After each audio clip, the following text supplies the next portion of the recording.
Shalom and welcome to another in our series of podcasts from Temple Beth Am, a dynamic center for conservative Judaism in Los Angeles. This is a recording of a Shabbat teaching by Rabbi Rebecca Schatz. We're going to actually not look at the Parsha at all.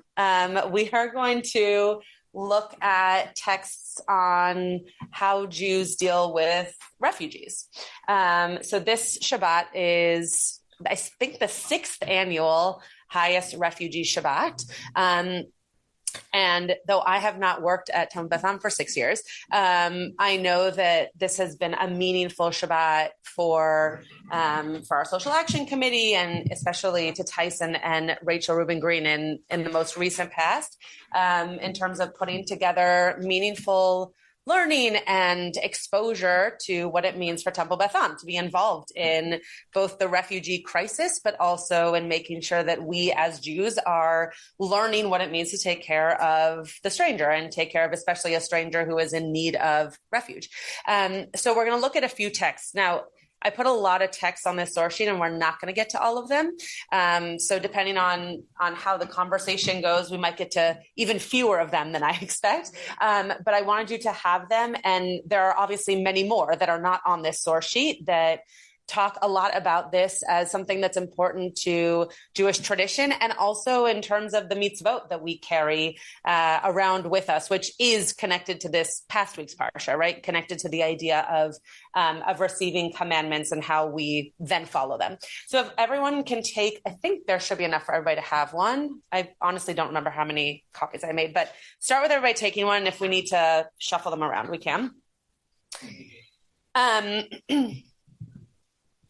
Okay. I did remember to put page numbers on this source sheet, and I'm very, very proud of myself. So we're going to use them. Thank you. I think it's the first time I've done it ever. So I'm very pleased. So we're going to look at the first verse here, which if you were to just look up Jews and refugees, this is probably the first text that would come up. Though again, not the only one, but definitely the verse in Vayikra and Leviticus that allows us to jump off into a larger conversation about refugees. So someone, actually, let me read it because of live stream, and then I'll open it up. Okay. I'm just going to read it in the English, and then I'm going to pick out some pieces in the Hebrew. Does everybody have one? When a stranger resides with you in your land. So the word stranger that's being used here is ger. How is ger sometimes translated otherwise? Alien? Yeah, alien, right? Someone who's unknown to us. So though stranger could also mean the same thing when we think of someone who is coming into our midst and then residing with us. Often the word alien is used instead of just stranger, someone who might be passing through who we don't know. You shall not wrong that person, right? So a person who you don't know is now going to take residency within a land that you live in, and you shall not wrong them. That's already a pretty heavy statement and a really beautiful way of thinking about how we welcome people into our midst. The stranger who resides with you shall be to you as one of your own citizens. So a phrase that you probably all will recognize when I read it in just a second, ve'ahavta lo kamocha. And you're going to love that person as you love yourself, right? So this idea of not just, make sure that they have a house and make sure that you're nice and make sure that you say hello and good morning, but really take care of them like you would anybody else in your community. And then the Torah goes as far to say, really, as you would take care of yourself or your own family. For you were strangers in the land of Egypt. I am Adonai, your God. Okay. Ki gerim hayitem ba'eretz Mitzrayim, ani Adonai Elohechem. So where does this come from? Like, what general story does this come from? Yeah. A time where we too were the unknown people, right? In someone else's land. We were strangers. Now, someone might go about and say, well, that was kind of our story most of Exodus through the rest of our Torah, right? Anytime we were traveling, we were then strangers in another land that was not our own. But what it's putting out here is that you not only were you categorized as that before, but you felt the way they did before. And that's really important. It wasn't just that you could be called a refugee, but that you understand the feeling, that you understand the struggles. So just from this first verse, what are we picking up on here are the right things to be doing as a Jewish community for those who are in the status of refugee. What are we supposed to do?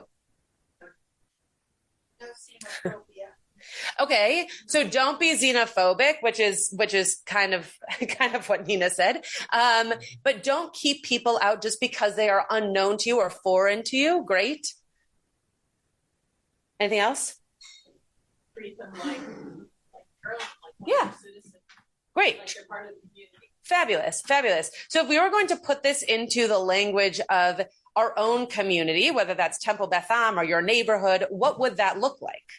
Great, exactly. Welcoming people in, not making them feel as though they are strange to our, in this case, institution, right? But to let them in just like we let everybody else in. Gary? Great. To make sure that they also have a voice, right? That I thought that was really special today when, I'm forgetting his name right now, spoke in Spanish. And instead of interrupting him to translate, they let him get through his whole story in Spanish, and then we heard it in English. I actually thought that was a very powerful way of saying, you share your story in the way that's going to make you most comfortable, and anybody in the room who can will understand what you're saying, and then we'll make the rest of the people feel comfortable by telling them what you've said, right? Yeah, Viva. I just want to echo that because Yeah. you saw that their friends that they were with were videotaping them and cheering them on. But it was like there was an element of stage fright to get in front of the room to speak. Yeah. Right. But also there was a truth telling Sure. for them to speak their truth and their experience and Right. us to witness it. So it was Right. on so many levels for them. Yeah, thank you for sharing that. Right, there was this, yeah. There was this witness aspect, right, of like us being able to hear what they have to say, but then to be able to see that the people who did understand them were really championing them in their language to make sure that they were seen the way that they should be seen, right? That it's almost kind of our fault for not understanding, right? Like it shouldn't be on them to make sure that we understand. Yeah, thank you for sharing that. Anything else based off of this one sentence?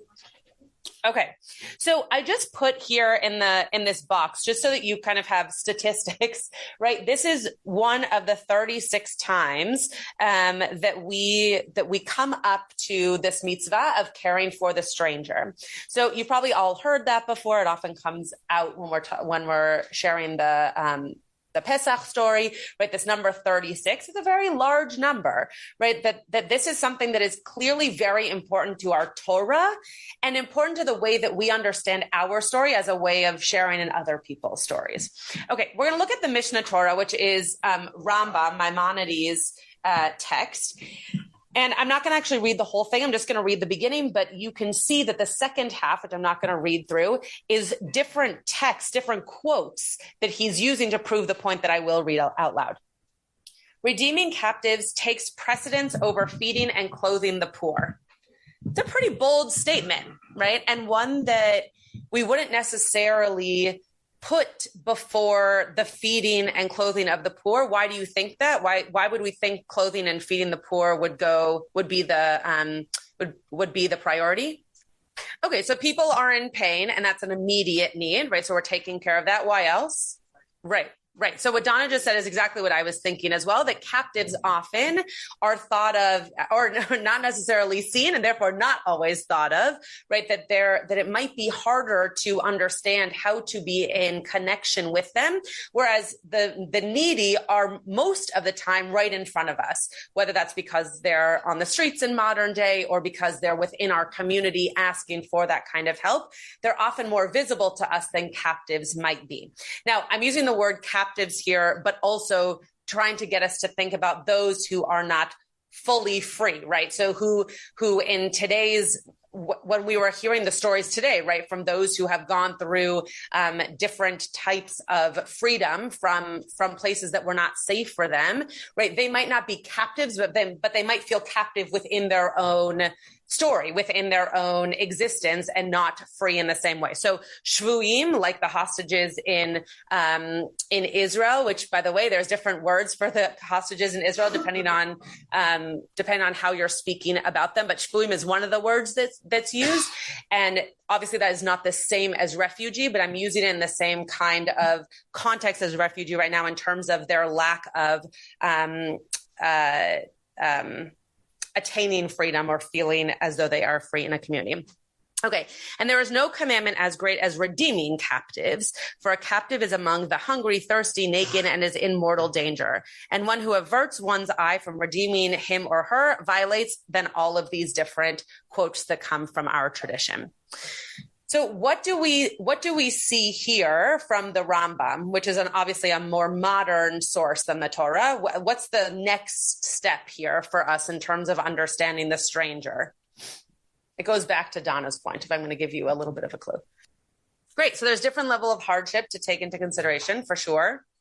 How can we layer this onto our understanding of taking care of those in our community who might be new to the community? And right. So the question that I'm asking is how is this text, this Rambam text, connecting us back to this idea of helping those who are in our community who might be refugees, might have been captive at some point? What are we being asked to do here? Yeah, Marlies. Right. Not to forget them. And I would go one step further, to look for them. Right? To go beyond just that which we can see. That's why I was giving Donna's response as a clue, not to just deal with those in our midst who we know are in need, but also to not pry, but really learn about someone's story to know, is this a person for whom they need a little bit of that extra help to start to feel as comfortable as possible in our community?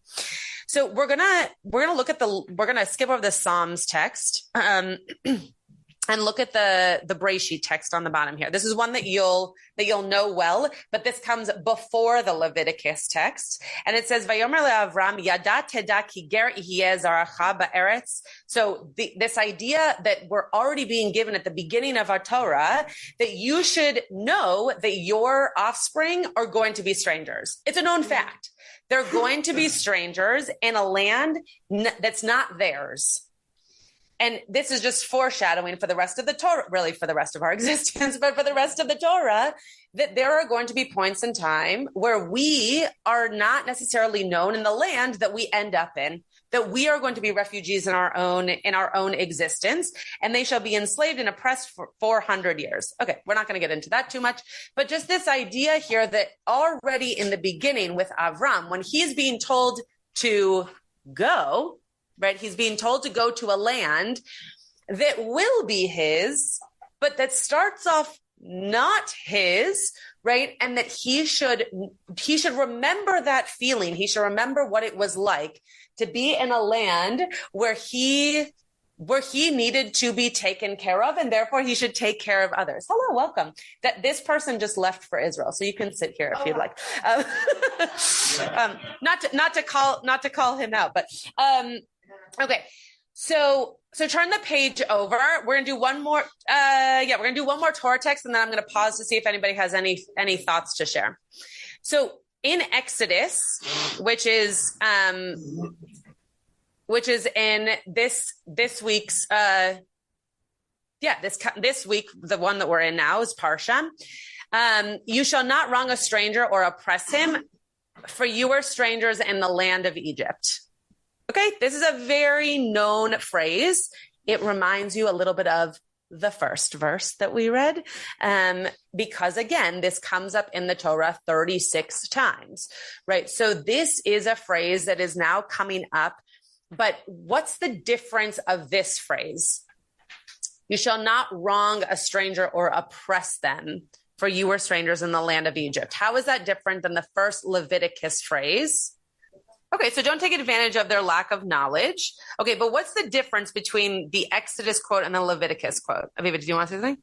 Oh, I thought I saw your hand. Yeah, Leonard. So the first one, as Leonard's pointing out, is that we should be kind, right? That you should love them as you love yourself, that you should be nice, that you should make sure that they feel welcome, right? But then, as Leonard's pointing out, this second verse, which actually comes first, right? Exodus comes before Leviticus, but this second verse on our source sheet from Exodus is saying that you should also be empathetic, because not only did you go through this, but you might end up treating someone who is unknown to this space the way that you were treated, and that would become oppression. So what Exodus is really trying to guard us from is this idea that by having someone who might be unknown in our midst, we might be taking care of them in such a way that we think we are welcoming.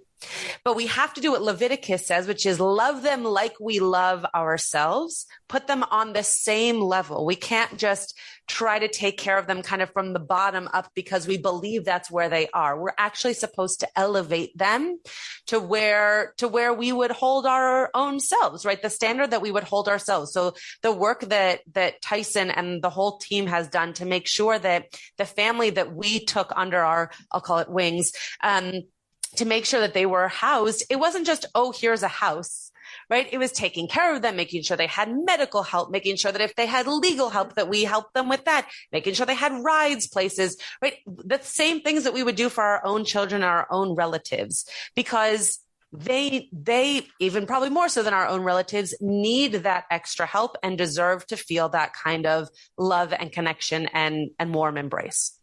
We're going to look at one more text before we do Mariv. We'll look at two more texts before we do Mariv. I want us to look at Leviticus 23:22, because this is a practical application for something that we could do even in today's day, that actually does not have to do specifically with refugees, but just has to do with those who might be, I'll use the word embarrassed, though I hope that's never how someone feels, but unknown of how to fend for themselves in a new place, right? So maybe they feel like maybe it's a language barrier, maybe it is transportation, maybe it's just that they live in a part of town that they don't yet know how to navigate. So Leviticus 23:22 tells us, when you reap the harvest of your land, which I'm sure we're all doing in Los Angeles, you shall not reap all the way to the edges of your field. So I will make this Los Angeles appropriate. If you have fruit trees on your lawn that face out to the street or are on the sidewalk, not feeling the need to bring all of that into your own home, but leaving it so that if people are walking down the street in need of a lemon, loquat, I'm trying to think of things that grow around here, the oranges, great, that people can take them and don't have to feel embarrassed asking for that food, but it's actually there for them. The stranger, no, reading the wrong verse, sorry. Or gather the gleanings of your harvest. You shall leave them for the poor and the stranger, because I, Adonai, am your God. So this commandment is coming directly from God to say, you should know the godliness in another person. People need to eat. People need to take care of themselves, but that it's actually our responsibility to make sure that someone also feels like a human when they're being taken care of, and not embarrassed to ask for food, not feeling as though because they don't necessarily know how to ask or what to ask for, that it might not be possible for them, but to just make it available and have it be there in case it's needed. This verse is actually the reason that we started the fridge at Temple Beth Am, because my first year at Beth Am, there were multiple people, but one in particular in our community who I came across who was food insecure. And I didn't want that person to have to ask for food or to ask to have to take home leftovers from Kiddush, because that can be embarrassing to someone. So we just created a fridge where if that person was in need of food any day of the week, there were going to be leftovers in a fridge for them to come and to get it. So that's this kind of experience, right? Today, during the presentation, they said something about toiletries, and I knew that we had tons of toiletries in the office because when we asked people to give us things for Israel, people decided that tampons and deodorant were what the soldiers needed. So the office has been full of those things. They didn't. So our office was full of those things. So we were trying to give it to the mayor's office because we were told that the unhoused needed it for new housing. That was in November and the mayor's office still hasn't come. So I said to them today, take it. Just take it. I would rather it be going to those who need it without them even asking us for it than so Beth Am did a little bit of an extra mitzvah today, which was really nice. This last text here, and then I'm happy to hear some comments before we start Mariv in about 10 minutes. The last text here is a text that you're going to know. This is part of the New Colossus by Emma Lazarus. And it says here, and this is, I don't know about you, but the beginning of this passage is not usually where I hear it most quoted, but I thought this was a really interesting beginning. A mighty woman with a torch whose flame is the imprisoned lightning and her name Mother of Exiles. Give me your tired, your poor, your huddled masses yearning to breathe free, the wretched refuse of your teeming shore. Send these, the homeless, tempest tossed to me. I lift my lamp beside the golden door.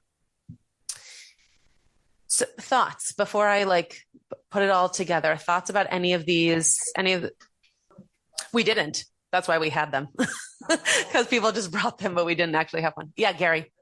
False. This isn't what the section reads. Yeah. Sure. Well, and it's interesting, of course, it's one of the reasons I put it on the source sheet. It's interesting that anybody who wants to change these words should just go into the Old Testament and see that we're kind of saying the same thing. We're just not saying it in poetic language like this. But I think you're right, Jason, that it's when reading it in this context, it's easy to see how those who do not believe in this kind of, I'll just say America, or this type of freedom, could see this as something that needs to be interpreted differently. Yeah.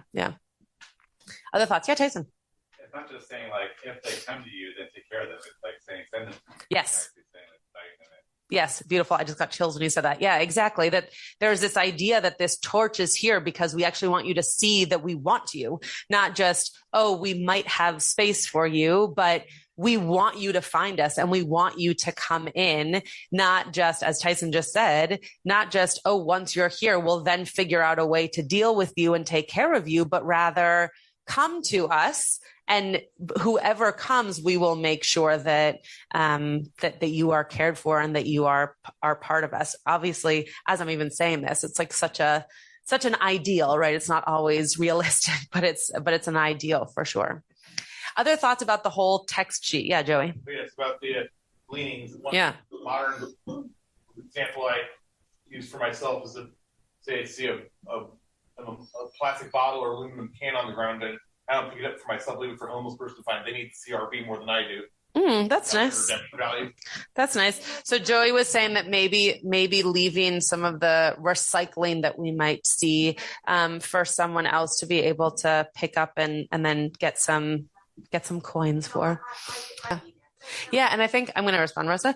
I think that there's also ways of looking at the two books, right? Which is taking your point to a bit of a meta level. Not that it wasn't profound, but taking it beyond the quote itself. Whereas Exodus is a story of moving us from individuals to community. And therefore, how do we also take care of those people who aren't yet in community, but who could be? And Leviticus is a book of laws, right? And so not necessarily taking in the feelings or the empathy, but rather this is what you must do, because if we're not given those boundaries, maybe we wouldn't even do it. So I love that you made that comparison, because I think we could often make that comparison for Leviticus and Exodus as a whole, of looking at the different stories that we have within it. So I'm gonna wrap us up so that we can do Birkat HaMazon and then do Mariv. Joy, if you can find Birkat in there, that would be really awesome. They didn't give us benchers, right? Okay, great. We can use the Siddur. I just don't know what page it's on. So, okay, tell me in 1 second. So what I'm hoping you glean, no pun intended, from this is that there is a lot of work to be done, much of which I don't even know about. Tyson knows more than I do. And there's even more that we all could be learning about how to deal with those who are both in our midst and we see who are in need of this kind of help, and that those who we don't yet know and are very much in need of this help. We in our own communities are dealing with this in America, in Los Angeles, in Carthay Circle, right? This is something that's very central to the lives that we are living. And also, I want us to think about the fact that when hostages are released and when things are being wrapped up in this war post October 7th, there are going to be lots of people who are finding themselves in places that are not their homes, right? And that's not a political statement. That just is a fact, right? And how are we going to take care of one another and make sure that right now, I only have heard from Israelis, so I'll only speak from that perspective. Right now, Israelis who are not in their homes because they can't be in their homes in the South or whatever, do not want to be called refugees. Yeah, I haven't spoken to people in the North, but I'm sure it's the same case. They don't want to be called refugees because they still feel like by being in Israel, they are home, which is a really profound statement. But we are going to be dealing with people who are in a category of needing refuge.